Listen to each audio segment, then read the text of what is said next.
ఇప్పుడు వైరాగ్య ప్రకరణములోని 26వ అధ్యాయం ప్రయోజన కథనం. హే మహానుభావ, అనర్థ వృత్తులు అనే సంసార లంపటంలో చిక్కుకున్న జనులను చూస్తుంటే నా మనస్సు భ్రమిస్తోంది, భయం వేస్తోంది. నా ఇంద్రియములు ఎండుటాకుల వలె కంపిస్తున్నాయి. అల్పబలుడగు భర్తను పొందిన సౌందర్యవతి క్రూర జనులను చూచి భయపడుతుంది చూచారా? మా ఈ బుద్ధి కూడా అల్పజ్ఞానయుతమగుట చేత కాబోలు ఈ సంసారమును చూచి కంపించిపోతోంది. ఏమాత్రం ధైర్య సంతోషాలు పొందలేకపోతోంది. పచ్చికపై గల ఆశతో లేడి పెద్ద లోతైన గోతిలో పడి బయటకు రాలేక ఎలుగెత్తి ఏడుస్తుంది చూచారా? ఈ మనస్సు తుచ్చమైన విషయాలకై పరిగెత్తి చివరకు దుఃఖమునందు కూలిపోతోంది. అవివేకమును నిరంతరం ఆశ్రయిస్తున్న ఈ మా చక్షురాది ఇంద్రియములు మమ్ములనందరినీ అంధకూపములోనికి లాగివేస్తున్నాయి. అట్లు విషయములు, పదార్థముల పై పటాటోపాలు మమ్ములను బలవంతంగా వివశుల్ని చేస్తుంటే మేమిక సత్పురుషులను ఆశ్రయించేది ఎన్నటికీ? ఈ చింతలు చావవు. కోరుకునే వాటికి అంతు ఉండదు. లోనగల అసంతృప్తిని కప్పిపుచ్చుకొని ఇప్పటికీ ఈ వస్తువులు లభించుగాక అని భావించి పిచ్చి పిచ్చి ప్రయత్నములందు నిమగ్నమవుతున్నాము. ఎవరెవరినో సమీపించి ఏదేదో అర్థిస్తున్నాం. ఏది పొందినా ఈ తృష్ణ ఇట్లాగే ఉంటోంది. పొందిన వాటి యొక్క దుర్లక్షణానుభవం, యాడ్వర్స్ ఇఫెక్ట్స్ తొలగుట లేదు. ఓ జనులారా, ఇదంతా గమనించకుండానే పిల్లి పాలు త్రాగినట్లు ఆయునంతా గడిపివేస్తున్నారా? ఎంతటి దౌర్భాగ్యం!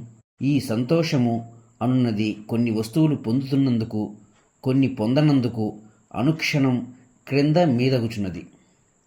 చిత్తచాంచల్య కారణంగా కాబోలు నాకీ సంసారంలో ఇది సుఖకరమైనది అనున్నదేది కించిత్ కూడా లభించడం లేదు. ఇది నన్ను సగం ఆక్రమించి సగం ఆక్రమించక ఉన్నది. బాలుడు చీకట్లో మోడుబారిన చెట్టును చూచి భూతమనుకుని భ్రమించున్నట్లు ఆత్మనిశ్చయం పొందని నా మనస్సు అనేక భ్రమ పరంపరలను మాత్రమే పొందుతోంది. అనేక భోగవాంఛలు చిత్తమును ఇంకా పరిభ్రమింపచేయుటచే నేను దానిని నిశ్చయించుకున్నట్లుగా నియమించలేకయే పోతున్నాను. I am not able to act the way I decide with this mind. అది తన ఇష్టం వచ్చినట్లు దేశ ద్రిమ్మరి వలె సంచరించుచునే ఉన్నది. దేవతలు వారి సంపదలను వీడలేకపోతున్నట్లు చిత్తము తన చంచలత్వమును ఎంతసేపటికి పరిత్యజించుడే లేదు. అతో అతుచ్చం అనాయాసం అనుపాదిగత భ్రమం కిం తత్ స్థితిపదం సాధో యత్ర శోకో న విద్యతే. ఓ సాధువర్య, ఉత్తమము, సుస్థిరము, ఉపాధివర్జితము, భ్రాంతి దుఃఖరహితము అయినట్టి ఉత్తమ పదమేదో నాకు చూపండి. ఈ సంసార వ్యవహారములు, ఈ కర్మలు స్వతహాగా బంధకరములు కావు. అజ్ఞానమే అన్నిటికీ మూలకారణం అని పెద్దలు చెప్పగా విన్నాను.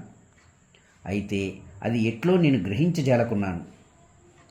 జనకుడు మొదలైన శ్రేష్ఠ పురుషులు ఈ సంసార క్రియా వ్యవహారమందుండి కూడా జ్ఞానులై ఎట్లా ఉంటున్నారు? ఈ సంసారమున ఉంటూ కూడా దీనిచే స్పృశించబడకుండా ఉండేదెట్లా? ఏ దృష్టిని పొందినవారై మీ వంటి జీవన్ముక్తులకు మహాత్ములు ఈ సంసార క్షేత్రంలో వ్యవహరిస్తున్నారో నాకు చెప్పండి. ఈ విషయ సర్పములు కుటిలములు, భయప్రదములు, నశ్వరములు అనగా నశించబోయేవి, నరక కారణములు కదా. ఇవన్నీ యథేచ్ఛగా సంచరించే ఈ సంసారం శుభప్రదమెట్లా అవుతుంది? ఏనుగు ప్రవేశించి స్వచ్ఛము నిశ్చలము అయిన సరోవరమును కెలికివేయుచున్నట్లు మోహము అనుక్షణం ఈ బుద్ధిని చంచలీభూతం చేస్తోంది. సంసార ఏవ నివహే జనో వ్యవహరన్ అపి న బంధం కథం ఆప్నోతి పద్మపత్రే పయోయథ. ఈ సంసార వ్యవహారంలో ఉంటూ కూడా తామరాకును నీరు అంటనట్లు నిర్లిప్తుడై ఉండటానికి ఉపాయమేమిటి? ఈ కామాది దుర్వృత్తులచే స్పృశించబడక ఉన్నవాడనై ఉండేదెట్లా? ఈ జగత్తును బాహ్య దృష్టితో తృణప్రాయంగాను అంతర్దృష్టికి ఆత్మవలే చూడగలిగేదెట్లా? ఈ అజ్ఞాన సముద్రం దాటడం మహాపురుషులకు మాత్రమే సాధ్యం కదా. అట్టి ఏ మహాపురుషుల ఆచరణను ఆశ్రయించడంచే జనులు దుఃఖరహితులు ప్రశాంత చిత్తులు కాగలరు? మేము ఇప్పుడు ఏ శ్రేయోదాయకమైన బాటలో పయనించాలి? ఏ ప్రయత్నములచే ఉత్తమ ఫలం ప్రాప్తిస్తుంది? అనేక అసంబద్ధములతో కూడిన ఈ జగత్తులో ఏ జ్ఞానం, ఏ బోధ కలిగి చరించాలి? ప్రభు, బ్రహ్మచేత సృష్టించబడిన ఈ అశాశ్వత జగత్తు యొక్క పూర్వాపరములను తెలుసుకొనుటకు వీలైనట్టి తత్వోపదేశం నాకు ప్రసాదించండి. హృదయాకాశంలో ఉన్న చైతన్య చంద్రుని మచ్చ తొలగిపోవాలి. ఇదే ఇప్పుడు నా ఏకైక ఆశయం.